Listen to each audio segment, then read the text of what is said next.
Hey, Mr. Gazda here. My online Earth Science Review course contains over 4 hours of to-the-point video review geared towards the visual learner. It also contains the answers explained for all 50 multiple choice for the June 2019 Regents exam. Click the link below for more details. There's even a free mini course available. Taking practice exams is one important part of a good study plan for the Regents. So this is how this video works. Take the multiple choice portion of the June 2019 Earth Science Regents exam and check your answers with the answer key. Either Google the examine key or click the link below to find it. Then for all the ones that you got wrong or you had trouble with, click the timestamp below and it'll take you directly to those questions where I show how to get the correct answer. Are you ready for this? I said, are you ready for this? Good luck, everyone. June 2019 Earth Science Regents, a multiple choice 1 through 50. Here we go. First one, the map below shows 4 major time zones of the U.S. Locations of Boston and San Diego are shown. So the question is, what is the time in Boston when it's 11 a.m. in San Diego? So let's go to the background of some of this. Here's another map showing the same basic thing. It shows the time zones, Eastern, Central, Mountain, Pacific. What you need to know here, or the background of it, is Earth rotates this direction, okay? Rotates this way. So I like to think of it like this, that if you are having sunrise, the sun is coming up in New York City, it's still dark over here. They're rotating into the lit part of Earth. So that means that we are ahead over here, and you go, as you go here, you go back 1 hour each time zone. That is something you need to commit to memory, okay? This time is ahead. As you go to the West Coast, it goes behind. These types of questions are common, usually using the U.S. So for instance, if it's 6 p.m. in the Eastern time zone, it's 5 p.m. in Central, 4 p.m. in Mountain, 3 p.m. in Pacific. Okay, commit that to memory. You need to know that. It's not on the reference table. Therefore, when you go back to this question, if it is 11 a.m. in San Diego, so now you have to do 11 a.m. and then go ahead. 11 a.m., noon, 1 p.m., 2 p.m., so it's 2 p.m. in Boston, and that's choice number 2.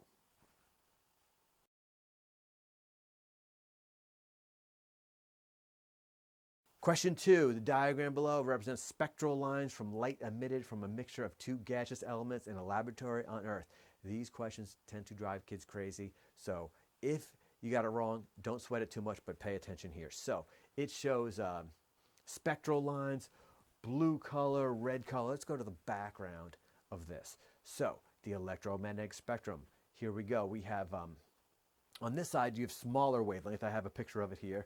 Kind of medium wavelength is how it's drawn in, and longer. So this side, the wavelengths of electromagnetic energy is longer, and this side, the wavelength is shorter. Look at the color here. Red is longer, and blue is shorter.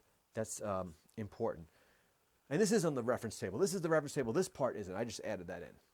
So what that means is that if you're that guy with the cool haircut, and this is a star, it's moving towards the Earth, the light will be shifted, look a little more blue because the wavelength is going to be compressed because this thing is moving towards you. Conversely, if this star is moving away from you, it's going to, the source of that energy is moving away. It's going to cause the wavelength to be a little bit stretched, and it'll be shifted towards the red end of the spectrum because the red wavelength is a little bit longer. That is essential, okay? This is called the red shift. This is called the blue shift, okay? So back to the question itself. If the same 2 elements were detected in a distant star that was moving away from Earth, how would the spectral lines appear?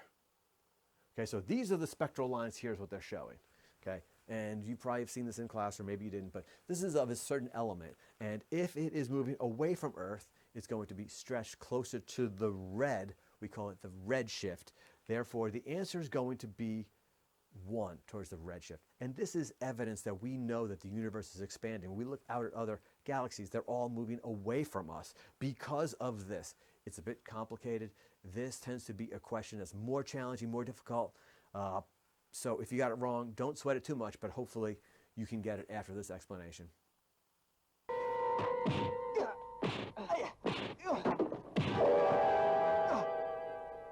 Oh man, my neck. Click the link below for more Regents review. 3. The diagram below shows Earth in orbit around the Sun and the Moon in orbit around Earth. M1, M2 are positions of the Moon in orbit where eclipses might be seen from Earth. This question is about eclipses. always look at the diagram, try to digest what it is here. Moon is position 1, position 2. It's in those positions at different times as it revolves around the Earth. So what I did here is I added in what the shadows would look like. This stuff helps. If you're taking the test, write all over it. Color it in with your pencil, your pen, whatever you need to do to help you. You're allowed to. You should do it, even when you're practicing.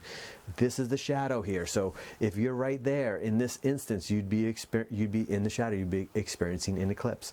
Or if you're over here, you look up at the moon, you will see an eclipse of the moon. So some things you need to know here. You need to know that in this case, if you're right there, the sun is blocked out by the moon during the day, which is totally cool. It's called a solar eclipse. I often like to think of it as whatever is being blocked out, that's in the name. So the sun is being blocked out, it's an eclipse of the sun, a solar eclipse.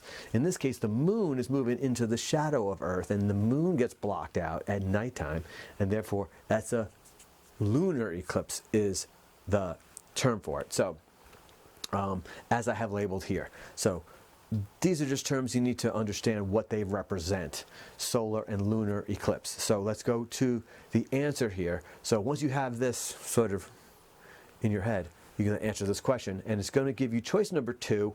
So at M1, you have a solar eclipse, and the moon shadow falls on Earth. At M2 is a lunar eclipse, Earth's shadow falls on the moon. Oftentimes with questions like this, just to sort of box and all the information there, digesting them all, is part of the problem. So definitely maybe go through the choices and cross out the ones that are wrong, narrow it down. Okay, because it could be overwhelming to have all of these choices. So that is choice number 2.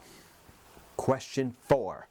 Timeline below represents the entire geologic history of Earth and the letter dots. This is present day. It's the origin of Earth. This may look a little backwards. Oftentimes our number lines kind of go the opposite direction. So just always look at what it is, what you have in the question, because this may kind of throw you off a bit. So A, B, C, D, this is the start of Earth. This is today. This is a common question. They're asking where humans fall in here. They kind of want to make sure you have a sense of when humans came about in Earth's history. So which letter, A, B, C, or D, represents when humans first appeared on Earth? Now, this is on the reference table, or the reference table can help you with this. So let's look at that. This is the centerfold of the reference table, and I'm only looking at some of it. Now, this is sort of the timeline of Earth.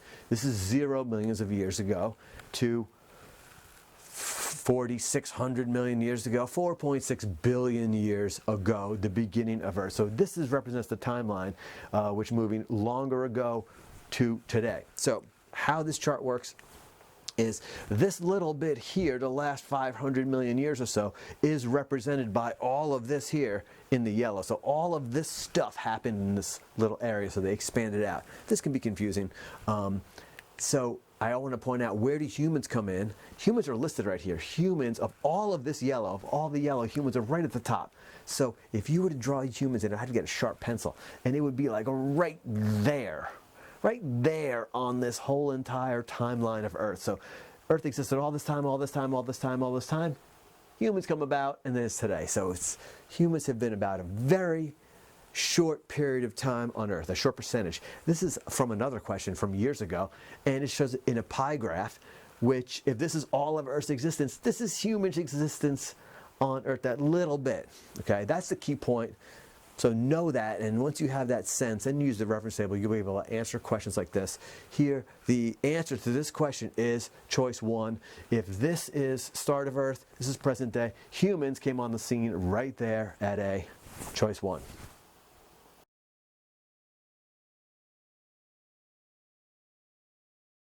Question 5, compared to our solar system, the universe is.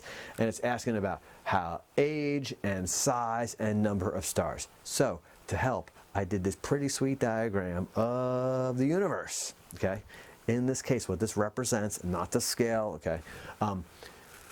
The blue is the universe. The red is galaxies, the black are stars. Okay, so that's my representation of it. The universe contains all the galaxies, and there's hundreds of millions of galaxies. And within each galaxy are the stars. So get that down. So therefore, the universe is going to be bigger than any given galaxy, and it's going to have more stars in any given galaxy because it contains all the stars. So let's think about age now. Age is not represented in that. Age you can determine a bit on the reference table. The age of Earth is going to be on this page. This is the centerfold of the reference table. And if you look down here, it will, let's zoom in here, and it's going to show you how old Earth is. So 4,600, actually million years is the scale. So it's actually 4.6 billion years. That's the age of Earth and our solar system, 4.6 billion years. So that's on there. It doesn't tell you how old the universe is, so this you have to commit to memory. And that is, the universe is about 13 to 14 billion years old, okay? So, the universe is way older than Earth and our solar system. That is important. You got to commit it to memory. Therefore, with those facts, let's answer this question, and it's going to be answer 4. The universe is older and larger and contains more stars than our solar system. Number 6. Which motion allows an observer of Earth to view different constellations throughout the year? So, you know, constellations are those clusters of stars, and the motion that allows this. Unfortunately, there's no diagram with it, but I'm going to show you a diagram that's going to hopefully kind of help explain it. So what this is showing is the Sun and Earth, and this shows the constellations out in space. It's very hard to show on any sort of piece of paper or anything like this. But basically, when Earth is here in its revolution around the Sun, when do you see stars?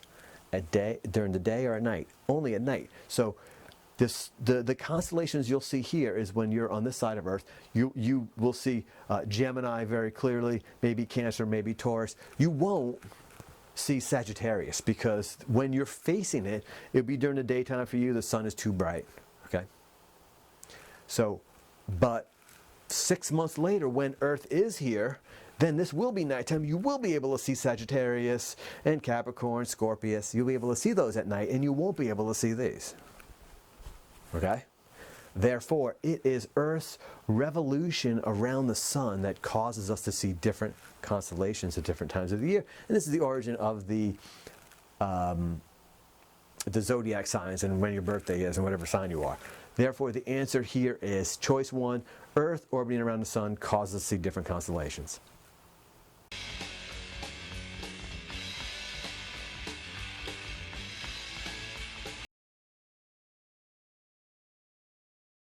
Question number 7. Are we having fun yet?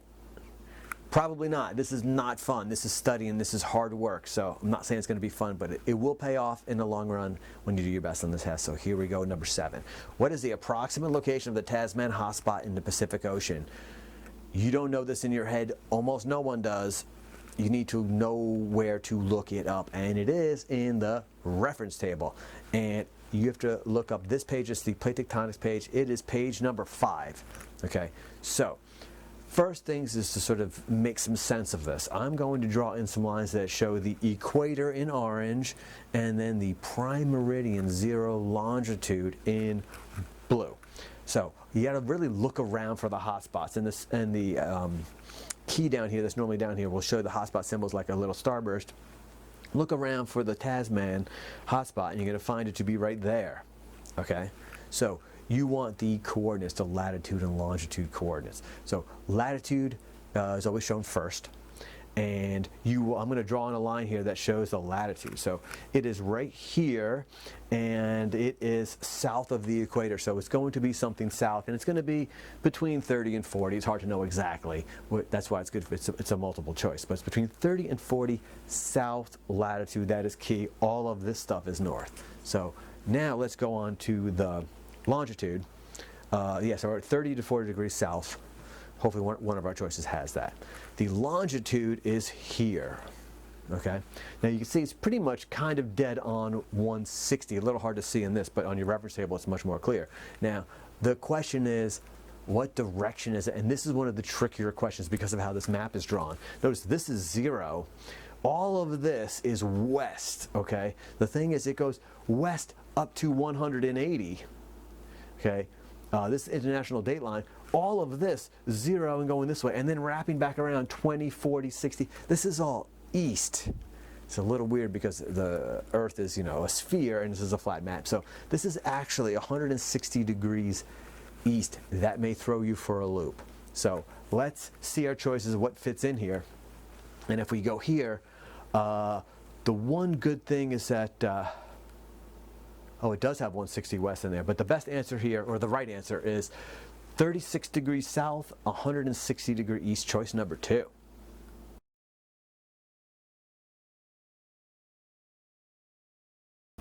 Question 8. Most ozone is found in a region of Earth's atmosphere between 10 and 20 miles, miles is key, above Earth's surface. This temperature zone of the atmosphere is known as, reference table necessary, no one has this in their head. One of the key things, 10 to 20 miles, and this is page 14 of the reference table. It's this chart. And this is where you can go wrong because this side is kilometers and this side is miles. So that can mess you up. So you want to look at, I'm going to draw a line here where about 10 miles is right here because I'm on this side of the scale. 10 is right there. And then 20 is going to be right there. So I'm going to color this in. This here is the area that they're talking about. This zone is where the ozone is. And it's in what layer of the atmosphere? And the layers are the troposphere, stratosphere, mesosphere, thermosphere. Okay, so I think from looking at this, it's clear that it's in the stratosphere. And that is choice number 3. Question number 9. The Coriolis effect, which causes the curving of planetary winds, is a direct result of what? So, the Coriolis effect, it is the curving of winds on Earth, or it causes the curving of winds on Earth. So for instance, if air was going to move this way due to pressure differences that way, it actually gets curved this way to the right, or this way. The curved lines here shows how air actually moves on Earth, and that is a result of the Coriolis effect, a result of the Coriolis force. So what you need to know about this, what you see the most on this test, is the Coriolis effect is caused by Earth's rotation on its axis, or spinning on its axis. It actually is often said to be proof that Earth rotates. Because those winds curve like that, that is evidence or proof that Earth rotates. So that is important to know, commit it to memory. So how does that apply to answering this question? Here we go. It is going to be answer number 4. Once you know that, the Coriolis effect is a direct result of Earth spinning on its axis.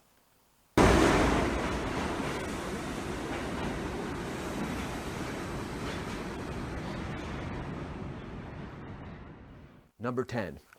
What is the dew point if the dry bulb temperature is 18 degrees C and the relative humidity is 64%? I know a lot of you are rolling your eyes at this. You're like, oh my God, dew point, relative humidity. I know that. Now, I got some bad news for you because this is one of the harder questions of those. Okay, so if you got this wrong, I would not sweat it too much. This is a hard question. I'm going to show you how to do it. This is not as straightforward as what we normally see. Okay, so just to give some background, this is a result of the wet bulb and dry bulb. You have a psychrometer, okay, right? You get the wet bulb wet, you swing it around, and the wet bulb will always be lower than the dry bulb. And here's another picture of it. Another way you can do it. This one doesn't swing, but you have the dry bulb and the wet bulb. And from those numbers, using the chart in our reference table, you can determine the relative humidity and the dew point temperature. So, and this, as I said, is a little more convoluted. So here, back to the question. I often like to do this with math problems is, well, what do I know? I know the dry bulb's 18C, relative humidity is 64%. Now I'm trying to find the dew point. So follow along here. This is the ride we need to take. So first, you go to Earth Science Reference Table, page 12, and you have dew point chart at the top, relative humidity at the bottom. You got to know which one to use. Now, even though you're trying to find dew point, that's where it gets a little weird. You will need this, but first, we know relative humidity is 60% and dry bulb's 18. So we need to start there, and that's, like I said, this is challenging. So what you do, you go to relative humidity page, and the dry bulb is right here, 18. I highlighted it in yellow. Now, where is it 18 degrees dry bulb and the relative humidity is 64%? Well, right there, okay? Now, how is that going to get us to dew point? And hopefully you have to recognize this. You then need the difference between the dry bulb and the wet bulb. So you follow it up to here, and it's going to be 4. So that means if your dry bulb was 18, your wet bulb, from swinging the psychrometer around, was going to be 14. Okay, but we really need the difference is 4. Then we have to, and I wrote this in here, difference is 4. Now what's the dew point? So with the dry bulb of 18 and difference of 4, we go to the dew point chart. Here we go. Dew point chart. 18 is here in yellow on the dew point chart. 4 is right there. Okay, highlighted that. Where they meet, 11 right there. That 11 degrees C is going to be the dew point. Whew, that's a lot. Let's see what the choices are. Hopefully it's 11, and it is. Choice number 2. That one is not that straightforward. You don't see them like that very often.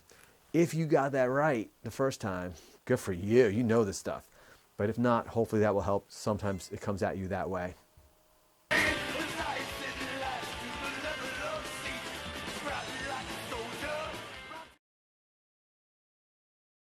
Number 11, when 1 gram of liquid water at its boiling point is changed into water vapor, what will happen? This requires what I consider the most obscure corner of the reference table. Oddly, it's on the front, but it's very obscure. Oftentimes it's not on there, so you may have kind of missed it, but I'm going to show you how it works. This is on the front page of the reference table, and it's right there. Let's zoom in. Properties of water. Oh boy. Ask me if I like this table. Do you like this table? No. I do not like this table. But we have to deal with it, so here we go. If you know it's there, it's going to be a pretty straightforward type of question. So it has how much energy is gained during melting, joules per gram. Do you know what joules per gram is? You don't. Very few people do. Just deal with it. Let's just get through this. So what this is asking is, if we go back to the question itself, it is asking how much water at its boiling point, what happens? So, but gained or released. So boiling point to water vapor, what happened? Is energy gained or released, and how much? So let's go back to that and see. So we are now, the key thing is you have to kind of recognize that what they mean here is vaporization, going from liquid to a vapor. Now that term isn't in there. You have to recognize that that's what we're after here. So it is this, and the energy is gained, and it is 2,260 joules per gram. That's what we're after. Therefore, the answer, if we go here, is going to be choice number 3.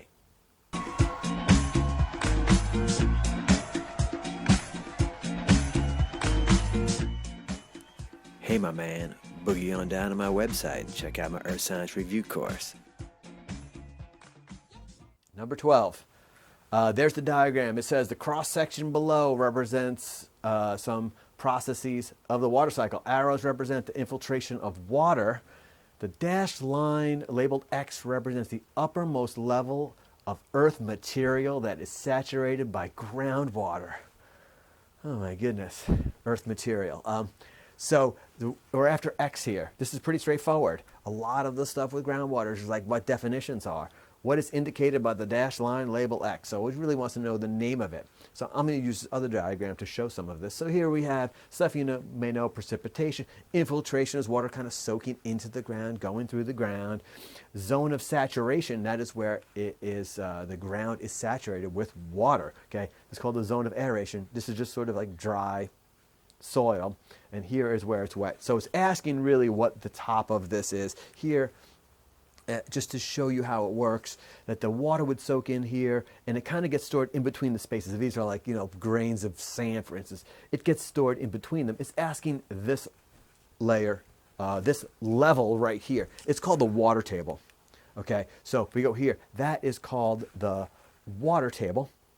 And any well you want to drill has to go below the water table to get water in that well. Therefore, the answer here is choice 2.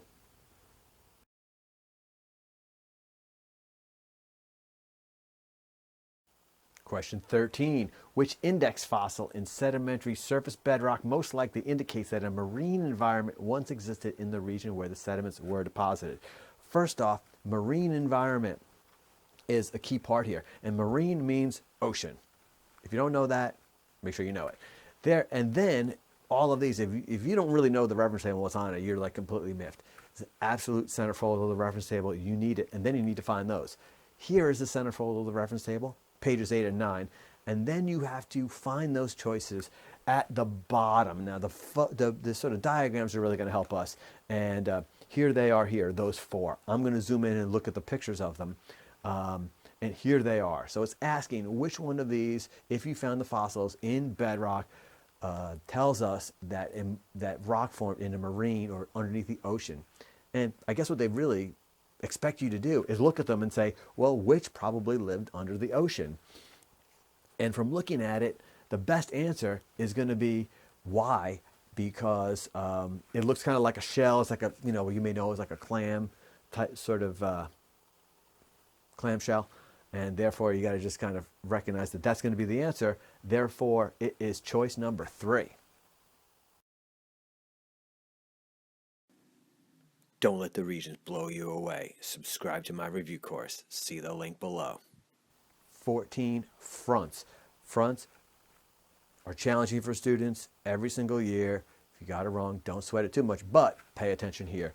The 3 diagrams below represent 3 frontal boundaries with the surface locations of the fronts labeled A, B, and C. Arrows indicate direction of air movement. Let's zoom in a little bit and look at them. Okay, so here they are. Let's look at this first one here.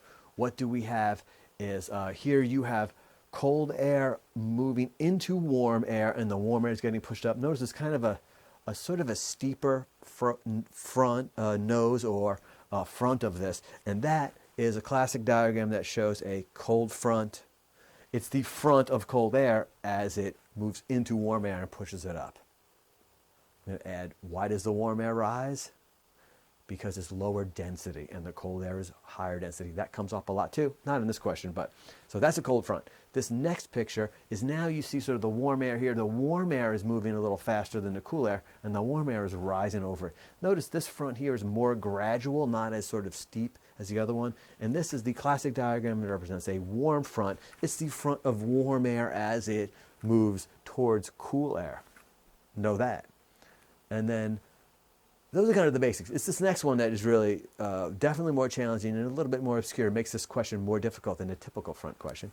And what you have here is you have cold air here and cool air here. So like this is a section of a warm front, and this is a section of a cold front with warm air sort of sandwiched between getting pushed up. Here is another diagram that kind of shows it. I kind of like this. This is a cold front here and the heavy thunderstorms that go with it. And this is a warm front here. And generally the way it works, the cold front will move faster than the warm front. So this will catch up at some point, and it will end up being here, and then all the warm air in between. And that's what we're seeing in this diagrams. And anytime you have warm air rises, it cools, dew point, clouds and rain. So this usually provides heavy rainfall. So this is an occluded front, and this is I feel the trickiest front for kids to learn. But know that, and therefore, when you get back here, your best answer is going to be choice 1. That is has them labeled properly.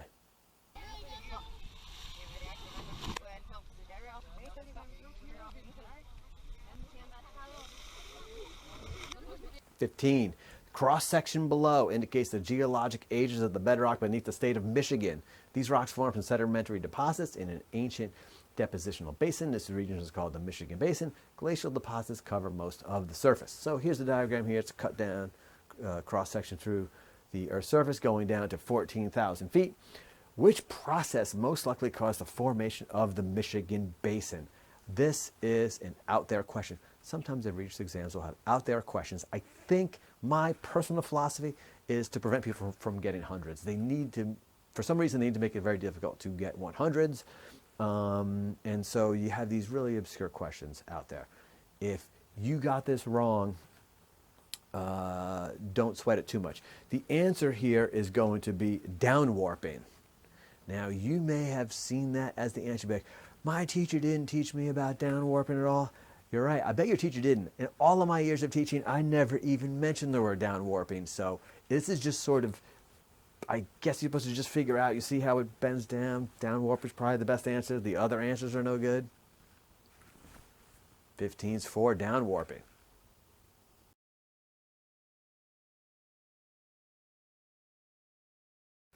16. The cross-section below represents prevailing winds shown by arrows moving over a coastal mountain range.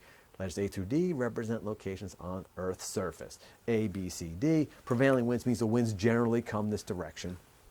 And you see the air moving over the mountain. So which location of the lettered ones will most likely have cloud cover and precipitation? So let's talk about this. This is called the orographic effect, orographic lifting, as you go over mountains. So if the wind goes over up the mountain, as it goes up, what's it going to do? The air is going to expand and cool. There's less air above it here than there is here, so it's going to cause it to expand. The expanding causes cooling. And then as it goes down the next side of the mountain, the air is going to compress and warm. Okay, now what does that lead to?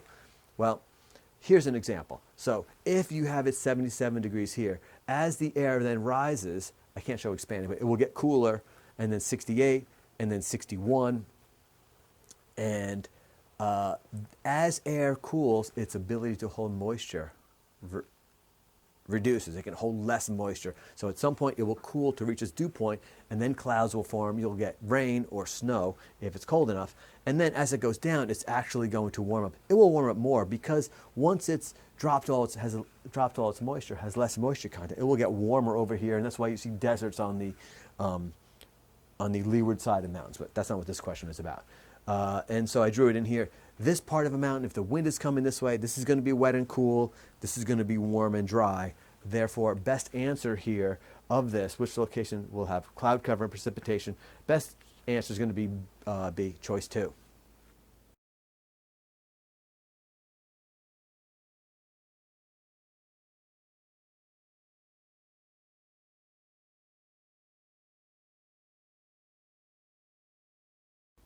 (17) Which Earth's surface would most likely absorb the greatest amount of insolation on a sunny day if all of these surfaces have equal areas?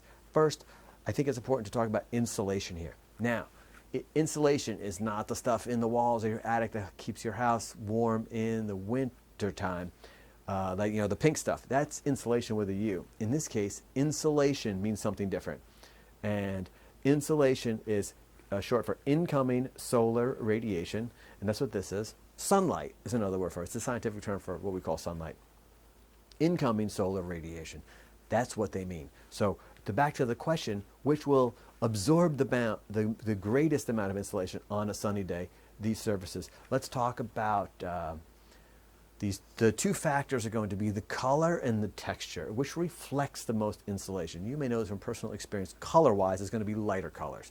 What you may not really recognize is smooth will reflect more, and the rougher it is, the more it will absorb. So which will reflect the most? A, light color, smooth texture reflects the most. And therefore, which will absorb the most is going to be the color, dark, texture, rough. It's going to be D in this case. So know that. If you didn't know it, know it. Applying that here, your answer is going to be 1, because that is going to be the blackest and roughest surface, a blacktop parking lot.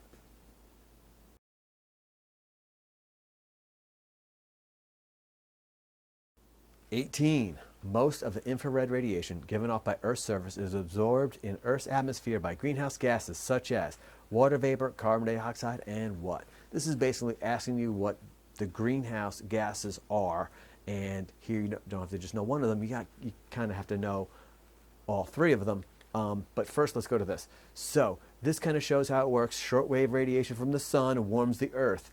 The Earth gives off longer wave radiation, and that's the infrared radiation, and that gets absorbed by greenhouse gases in the air. The sunlight insolation does not really get absorbed by those greenhouse gases. This does, and that leads to the greenhouse effect, which will lead to global warming that we're experiencing.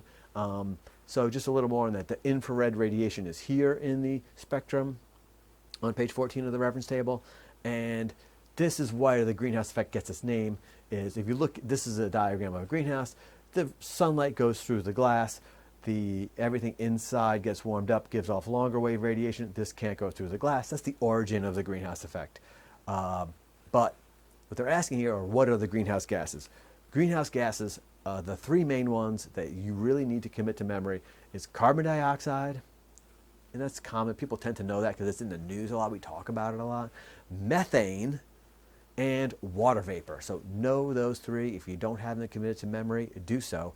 Therefore, go back to the question, the answer, because they mentioned water vapor and carbon dioxide, the answer is choice 4, methane.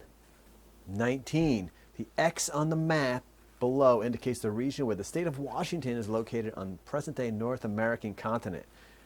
Question, during which geologic period was a region of Washington state closest to the equator? This is also a bit obscure. You need the reference table, absolutely. Anytime you think about geologic history going back, it does say geologic period. Hopefully you recognize you need to go to the centerfold of the reference table, pages 8 and 9. So here are the geologic periods. Now hopefully, and you may not know this, but to the section of the reference table that will show you the location of the continents is over here, okay, and they kind of match up. This is not used that much, but this is what you need to answer this question. So let's try to match these up a little bit. I'm going to put these together. Okay, so here is the period here, and your choices that it's given you is, the choices they have are the Cretaceous, Triassic, Mississippian, one of my favorite ones to say, Mississippian and Ordovician. So let's look at those. This is what I'm looking at here. So Cretaceous, Triassic, Mississippian, Ordovician. Which one has North America, that section of North America closer to the equator? So here we have North America. Here, luckily it's highlighted in black. Here, here, here, and here. And the answer is going to be Ordovician. So if you can go back, this is longer ago. So, you know, North America was at the equator. Crazy cool to think about. And then it has been moving from here to here to here to here to present day, further from the equator to where it currently is. So the answer here is going to be, if I zoomed in on the Ordovician, you know, this is 460 million years ago, and this is pretty much like right around the equator is where this is, and has since moved to there. So the answer here is choice 4.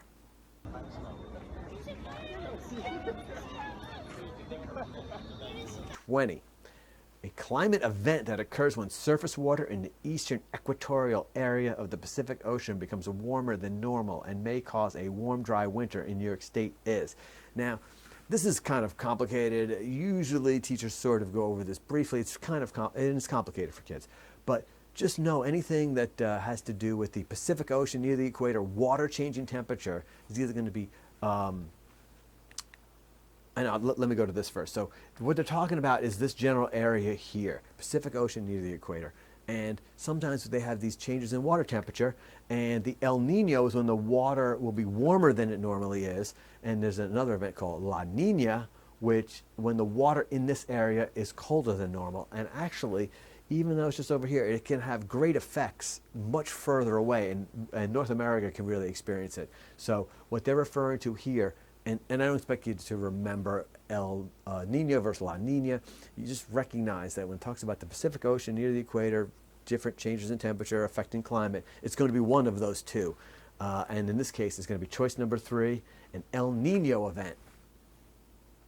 Whew, that was a lot. Wow. Thanks for watching, everyone.